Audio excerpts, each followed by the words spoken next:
Hey, hey, hey. Good morning, everybody. Hey, hey, hey. Like how you said that. Welcome to the Service Alliance Group podcast. We Hey, are hey, hey. glad to have you. And that reminded me of something. What was that? Oh, Fat Albert. What he used to do? Hey, hey, hey. Hey, hey, hey. You're Wow. dating yourself. Talk about, yeah. I Wow. used to watch that as a kid. I remember the cartoon and then, gosh, what was it? Nickelodeon or something like that did an actual TV show of Fat Albert, like Yeah. real people. Then you got Eddie Murphy that comes along with his movies that he did, The Clumps. And that was like all about modern day of Fat Albert, in my opinion. Shoot. Morning, EJ. The Say hi to some Clumps. people. Morning, Jerry. Howdy, howdy, howdy. Good morning, No, Jason. howdy, howdy. It's funny. We're in, so we were at Service Nation, so it's Service World Expo last week in Orlando, Florida, and we were getting ready to board a bus. And on the very front of the bus, it said "Howdy" on it. I'm like, if you know me, you know. It's like I found my bus. It I looked like didn't a miss pretty anything. good Yeah, event. it was. There was contractors from literally all over the country and outside of the country a little bit too, and plumbers, heating and air, electricians, um, roofers. Um, I'm trying to remember some of the other trades that were there that I talked with, but yeah, it was good and a lot of good breakout sessions. So if you ever get a chance, next year Service World Expo will be in Las Vegas. So strongly suggest you check it out. It'll be about the same time, October. Last week, you can go to Service World Expo. I think it's .com or just Google Service World Expo. But I tell you, I'm going to share a little something real quick before we get going. Matt Michelle is the former president of Service Nation, and he wrote a book called Contractor Stories. And Matt has just been an incredible person in the contracting world. He's kind of been dubbed the contractor's advocate. And this book it's not your typical business book, but it is a business book. It's got a lot of short stories featuring contractors, and each of them's got a really good lesson. Reflects on real world fears, doubts, and triumphs that contractors experience, and it just makes it a very relatable book, especially being a contractor for so long. And so yeah, anyway, it's very cool how he even puts in here, we learn by listening to stories. Isn't that the truth? We pay attention to them, we remember them. And he said in his book, there's a reason Christ used parables to teach lessons over 2,000 years here, and we still study them, right? Mm-hmm. I'm going to tell you some of uh, the chapters, and again, a business book, but not a business book. You got the coffee conversation, a can of success, the decision, why, the start of plumbing season, everybody sells, fear, marketing, slump, family business. So those are the chapter titles. And at each end of the chapter, so like the first one's called the coffee conversation. And at the end of it, there's notes on there. So little key takeaways, notes from the coffee conversation. I control my attitude. I control how I respond to circumstances. I control how I lead my team. I control the example I set. I control my pricing. I control my marketing. I decide whether or not to participate in a recession. So just a really, and it's not super thick. It's a great book. So pick that one up. Contractor Stories by Matt Michelle. Just a good one. And he put something to the very beginning. Mike knows Shane and I are in the process of writing a book, and Matt doesn't even know this. So whenever he's autographed my book for me, he put on there, Jason, write your story. I'm like, and he doesn't even know. So That's good awesome. stuff. Yeah. Everybody's got a story. Yeah, that's for sure. All right, you want to pray us in real quick? Yeah, yeah. All right, Father God, thank you for the wisdom and opportunities you provide for us in our work. Help us to build a growth plan that aligns with your will and honors you in all that we do. Give us clarity in setting goals, give us patience in pursuing them, and give us strength to grow our businesses with integrity. And guide our steps as we seek to serve others and glorify your name. along our business journey. And above all else, God, just help us that people would see your love through our actions. Hello, good morning, Amen. Andy Murray. Andy Murrow is joining us. I just saw that. Yeah. Oh, it hasn't popped up on here. That's weird. I'm getting notifications on my phone, but they Uh, haven't popped up in here yet. So well, Andy that's Murrow's because watching. Jarian Weaver's watching. So I'll say hello. all Yeah. right. That's weird because I posted. Y'all don't see this on the side view. We have our comments over here, but so I posted on my Facebook, on my office helps Facebook, and they did too. So I'm wondering why it's not popping up. Andy just popped up. Yeah. Hello, He's I'm here. here. Glad to have you. Andy is Southern Illinois' most exceptional exterminator. That's how I'll put it. So he's my exterminator. So I need to call him He because hides the bodies. hey Andy, look right here. This is funny. Earlier when we first got on, I was like, man, is there something on my lens? What's going on here? And then I turned around and it's a little bug on my backdrop back here. So send Chris on over, Andy, and yeah, going. Nice. So Well, good today's morning, Tom verse, Harness. I'm going to go with Proverbs 21:5. Mm. The plans of the diligent lead to profit as surely as haste leads to poverty. Just a reminder to be careful. Thoughtful planning leads to success. I like that. The plans of the diligent lead to profit, as surely as haste leads to poverty. Yep. It's a good Isn't one. that the truth? Yeah. Well, today we're talking about building a roadmap for success.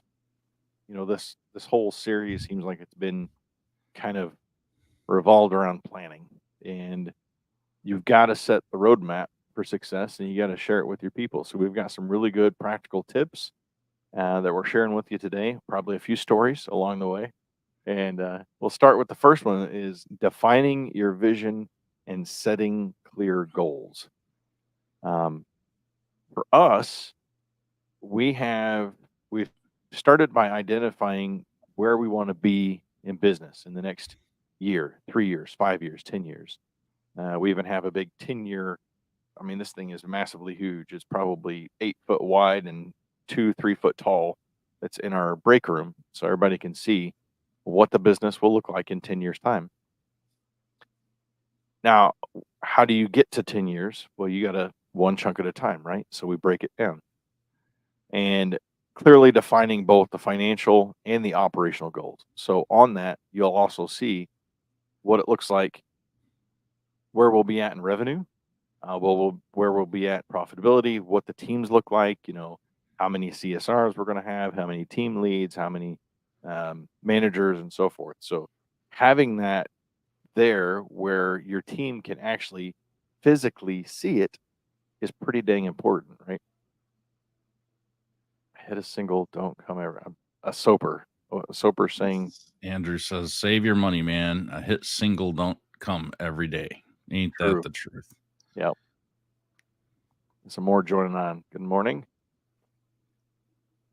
What about you? How do you define your vision and set your goals? It changes all the time. I Yeah. mean, not all the time, but it changes because things shift. Just yesterday, I was going over this with one of my clients. His son is coming on board with him, and he's helping his dad out. And I'd never talked to him. He gave me a call yesterday, and he's 25, I think he said, and fine, young, upstanding man. And he's really struggling with, you know, where do we start with all this? You know, he's like, how do I define all this stuff? So we had a really good conversation about this exact thing. And he says he listens. So if you're out there, Andrew, you know, it was good talking to you about this, but I literally told him, I said, you got to start with your foundational things. You got to know your mission. You got to know your vision and for your company, and start with your core values. You know, those are the three things that you need to start as a foundation to anything. Yeah. Because you can't really move forward if you don't know what those things are. And as a company, only you can define that. You Yeah. know, I think he was looking for me to do, help him figure it out on the phone. And I was like, well, your core values are your own. Period. Every single person has a different set of core values. Yeah. And as a company, you and your dad need to figure that out. You know, you have a different set of core values than your father. You know, Yeah. he's been doing a lot longer than you. He's Yeah. obviously lived life a lot longer. And you know, everyone's going to have your different opinion. And I said, you guys need to come together and define this of what they are, what they've been, and what you want them to be, Mhm. and map that out.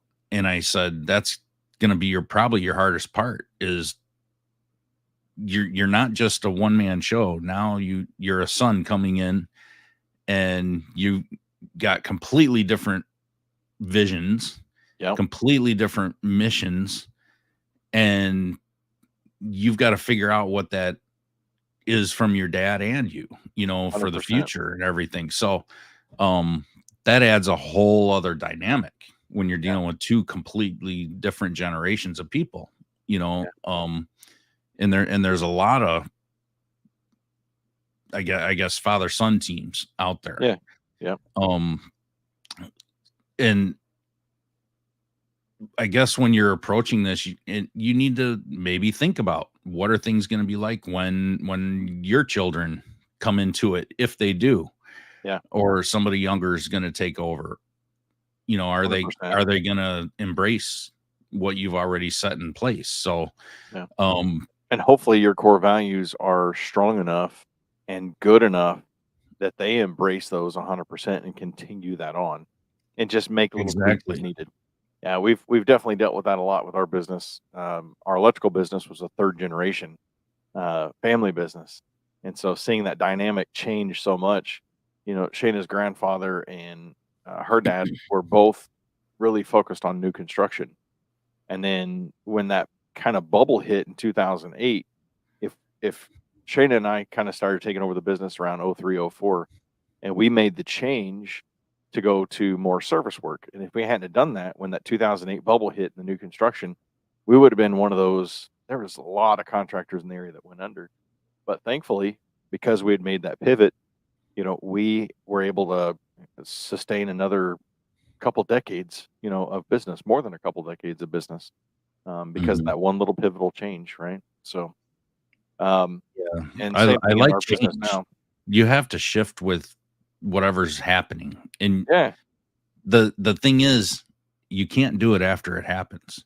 Mhm. No, you Because have to by be ahead of then the it's curve. too late, and you're gonna Yeah. really be stressed out and scrambling. So you need to look at trends. Yeah. I'm a big believer in history repeats itself. My dad used to tell me that, and I never really understood what the heck he meant. And I mean, history repeats itself all around us, and these trends go up and down, but they're repeatable trends. And I mean, you could look at the stock market, learn a little bit more about the stock market, look at the trends that can help you plan for the future. Yeah. Look at all kinds of business trends. There's so much data out there if you just open your eyes and become aware that Yeah. it's there. So once you got that big old, you know, your big old goal, 10-year, 5-year, start breaking those down into just quarterly goals, right? So we follow the EOS model. Um, the EOS model is entrepreneurial operated operational system, I think is what it stands for. Go by the book Traction by Gino Wickman. But there's also what the heck is EOS, if you want to check that out. But it breaks it down into quarterly goals. So you have 90-day rocks, we call them. And so you have 90 days to focus on one or two goals that you need to help move your business forward. So each of your leaders or even your team members, you can give them goals to shoot for in those 90 days to help you achieve that 1 year, 3-year, 5-year, 10-year goal. Um, SMART, you know, we talk a lot about SMART goals: specific, measurable, achievable, relevant, and time bound, to keep your growth plan actionable. So when you're setting your goals, make sure they're smart, right? You've heard that. I think some of this for a lot of people is going to be a good reminder of what they should be doing, because we've all heard this stuff time and time again. And for those of you who haven't, welcome to the club. Now you know. So Yeah. I think a good actionable step for all this first section here we're talking about is create a written growth plan with SMART goals, and set calendar reminders even for regular goal reviews. If you're just that one or two man shop, if you're a bigger company, great. Now you've got a team to help hold you accountable for this stuff. Yeah, it's definitely not enough to just create smart goals. Yeah. You got to follow up with yourself and hold yourself accountable. And I think that's the hardest part.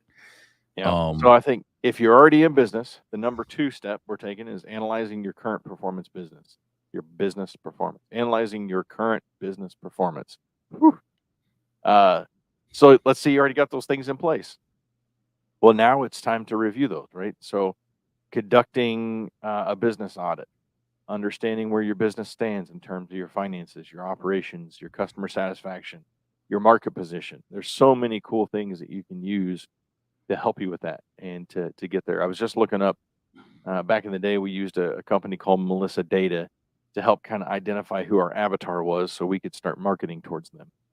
And then from that point, you have your KPIs, your key performance indicators. You should have those for each of your team members, even for you as a business owner. What's your KPIs, right? What are you looking at on a daily basis, on a weekly basis, on a week, monthly, quarterly basis, right? For your KPIs, you could be looking at revenue growth, your customer retention, conversion rates. There's just so many different KPIs. So if you don't have any of those that you're currently focusing on, grab 3 or 5 and just start with those, and then and move forward. What about you, Mike? I I think it's not enough just to track KPIs. Hmm. I mean, you can track data all day long, but unless you're There's so many taking ways to do that. action and looking at those numbers and understanding what the true numbers mean, I think Yep. that's the key. Because I look at data all day long, and I can send reports to my own clients all day long. But if you don't understand what that data means and what it's telling you, Hmm. then you're going to be lost, and you're not going to know how to take action on it. Yeah. So I think understanding the data and correlating it with certain things, um and looking at those trends within your company and trends within your data is really key. Um, one of the presentations I did out at PSA convention um, was all about scaling and growth. And one of the things that I kind of mentioned there when I asked everybody, who's the one man show, how big are your companies, and overwhelmingly the room we literally only had one man show in that room out of Yeah. you know 20 something people, and that kind of surprised me. And one of my slides, I even told everybody, I said, when you're a one man show and you're answering the phones, you're doing everything 100%, you are accountable to no one, Yeah. and no one is accountable to you.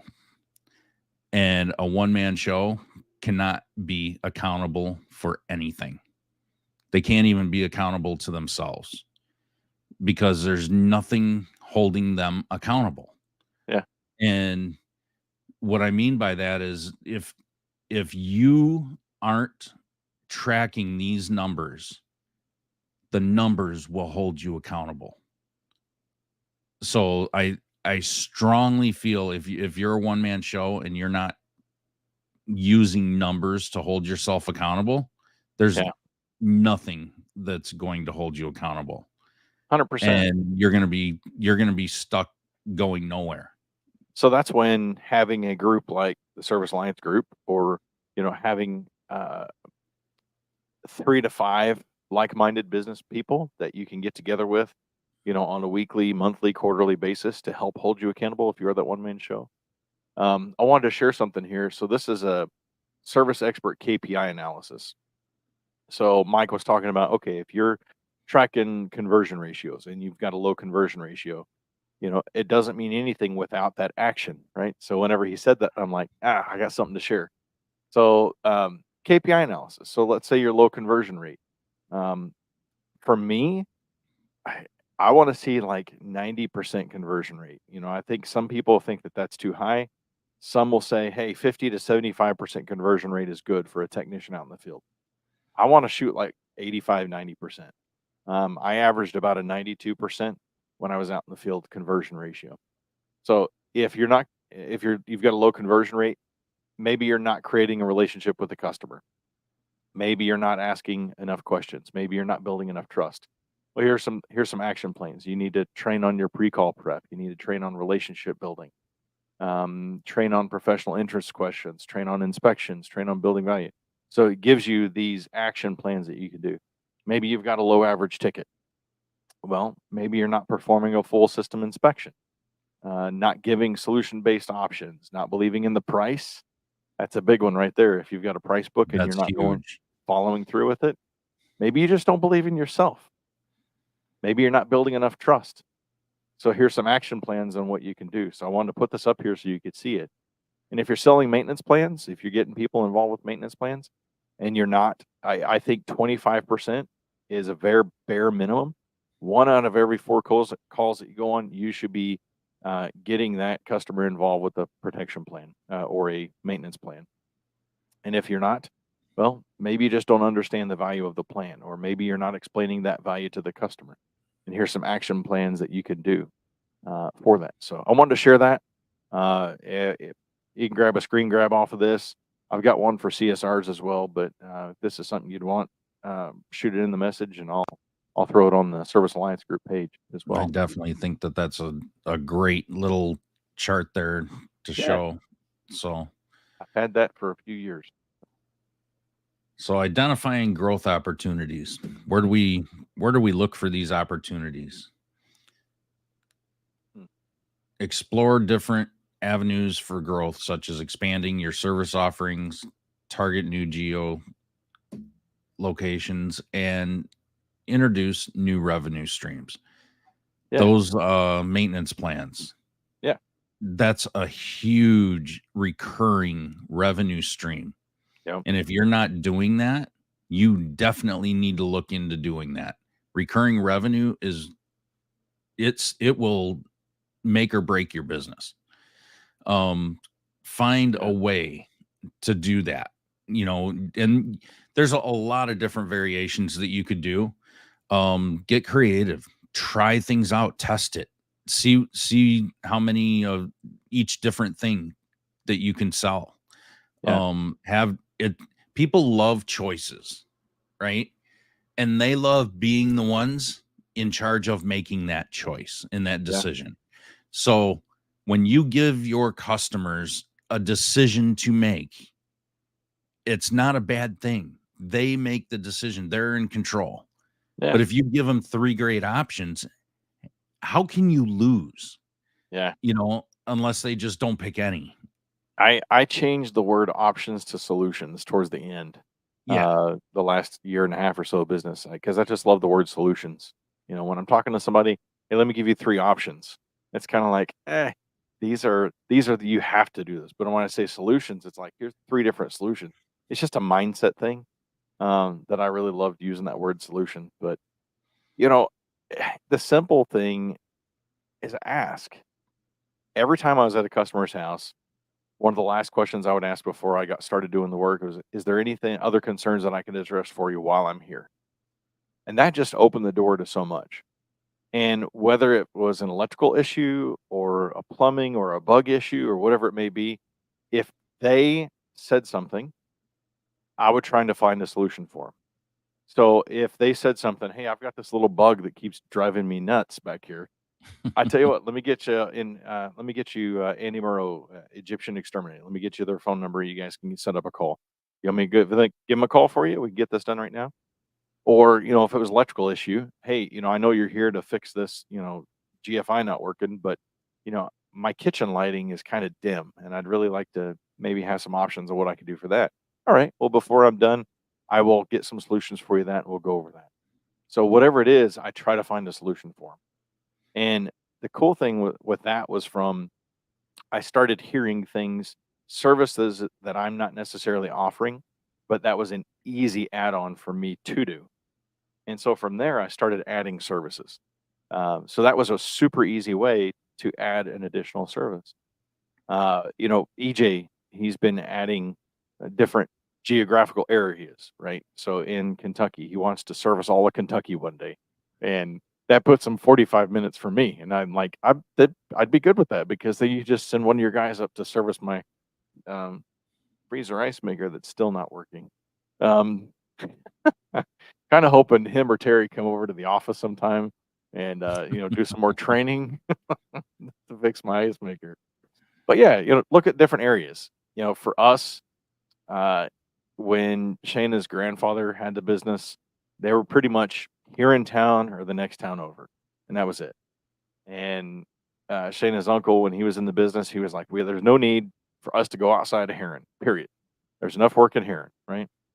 And then whenever Roy came along, all right, we started doing work in other towns and surrounding areas. And by the time Shane and I took the business and started doing it, there were some days I'd be driving an hour, to do service work because people were willing to pay the dispatch fee and they were willing to pay because they were having a hard time finding somebody to just show up, right? For starters. So It's hard to get phone calls back sometimes. I'm waiting on a contractor right now. Our heat stopped working last week, and we have it's a boiler, tankless water heater boiler combination, and not just everybody can work on it. So I'm waiting on a contractor to show up last couple days. So thankfully we're not further north, or else we'd probably be freezing cold still. So Yeah, it has been getting chilly here I lately. mentioned uh, the customer market research. Using a company like Mhm. Melissa Data, which I don't endorse them, but it's just a company we used back in the day to find out. They took our last 5 years of invoices and helped us pinpoint our avatar. So it narrowed it down to a specific person. From that specific person, I was able to see, all right, where do they spend most of their day? Are they a gym rat? Are they just going to the grocery store all the time? So it helped me pinpoint where I should spend my marketing dollars. So that was pretty cool to see. Mike, I'm sure can help you out with that as well as far as the uh, geographical, geo-targeting, what are the SEO and things like that. He does my stuff too, so I don't understand it. I just let him do it. I'll let you talk on that a little bit. No, that's all right. Let's it's not about me. Let's give these guys some meat and potatoes. But Meat and potatoes. we got to get the meat out there. Gotcha. Um Strategic partnerships. What's your Oh, that's feelings with huge. collaborations and strategic partnerships? That's huge. Like I'm myofficehelp.com/partners. That's our page for partners. And if they're on there, I trust them. That's the bottom line. I have had a personal relationship with them, meaning I've either used them or I feel 100% comfortable with my clients going on there and saying they trust them, I can trust them. And Yep, last week we're was the a same way. huge, yeah, last week was a huge week for us for vendor partners. And you're going to see probably in the next month 3 to 4 more partners being added to there. One of them is Shuby. I will give a plug for Shuby right now. I've been using Shuby since 2004, and they're the ones that have all the like floor coverings and shoe covers and all the cool cleaning supplies and stuff to help you keep things nice and fresh and keep those carpets and all that stuff. So I've been working on them for a while. I got a meeting with them Thursday to finalize all the details. So hopefully in the next week, I'll have Shuby up on there and you'll be getting a discount for going through us to use Shuby. That's exciting. So companies like that. So, but it's not just that, it is the other side of it. ServiceWorks is a new CRM that we just partnered with. And so they give a discount, but not only that is that they're scratching our back too and sending companies to us, right? And so they trust us enough We trust them enough. It's not necessarily the monetary aspect of it for us because, a lot of these vendor partners on there, we don't get any kind of kickback. It's just more of a, I trust you, you trust us. Let's help serve our clients better. And that's what it comes down to. Yeah, absolutely. And partnerships should work that way. Yeah. Trusted partnerships. So, creating a scalable operational framework. We've talked immensely about having your standard operating procedures in place, and um, that's the only way you're going to scale. I mean, bottom line, if you want to scale your business, you need to find repeatable operational frameworks. Hmm. And if you need to get rid of anything that's a one-off or custom type thing that you do, if you can't repeat everything flawlessly, you will never be able to grow your business or scale. Um, you've got to make sure that you're looking at consistencies and efficiencies as much as you can and get Hmm. that handled now. Even if you're not in the growth period, get that handled now so that when you are in your growth period, it's going to be so much easier. Look at the technology you're using, such as your CRMs, and find out um what your CRM is capable of. I mean, there's so many people that I've talked to and my clients, they don't even know what their CRMs can do as far Yeah. as automation or leveraging things for those repeatable steps and reporting and things like that. Yeah. Um you can I talked about this earlier. You can spit out reports and look at that data all day, but if you're not able to Sure. decipher it and figure out how to take action on it and identify trends in your reports, then how can you know what you need to do moving forward? So all those mundane administrative tasks, there's so much that you can automate. um it, you can improve your service delivery just by automating a lot of little things. You can automate some of your customer touch points. um just look at your CRM and just make a list and say, these are all things that it can do. How can I leverage those things and how can they be automated? Yeah. um Time is money. I'm a big believer in that, and I hate doing things that are a time suck for Hmm. me. Yeah. And there's a lot of time sucks out there, but just make sure that you're holding to your SOPs, and that's that's going to allow you to scale up, whether it's fast or slow. um and when we talk about SOPs so much, so many people take so much, they take it too far. They Yeah. say, I can't do anything until I have my SOPs in place. Yeah. Just start doing something and continually work on them. And they don't have to be perfect. Just Yep. get something done and start on a path to progress. Um Progress is never done, and Yeah. perfect is never done, and done is never perfect. Hmm. I I'd like rather that. I'd rather be done and imperfect than work on perfection and never get done. That should be on a that should be on a poster. I'm just saying. That's good. I'll Yeah. have to go back through and write that down and Mike's that memes. Mike's memes. Yeah. I like it. Oh, this has been good. I know we had one more to go over, but our time's slipping away from us. I'll give a quick recap. Monitoring progress and adjusting your plan is the fifth one. Actionable step on that is just schedule quarterly reviews of your growth plan to assess progress and update goals as needed. We kind of hammered that, so I don't want to hammer that one too hard. So overall, it's been good. Crafting a growth plan for your business, defining your vision, setting clear goals, analyzing your current business performance, identifying growth opportunities, and creating a scalable operational framework. So this has been a good one. If you Yeah. have found anything to be of value, we ask you to pay the fee. That's simply go like, subscribe, share this broadcast. Same thing with Appliance Marketing Pros, My Office Help, and Service Alliance Group. And we appreciate you paying that simple fee. It's free. That's it. It's free. We appreciate you guys showing up every day, commenting, being interactive, and we'll see you next week. Thanks. Have a great week. Jesus loves you.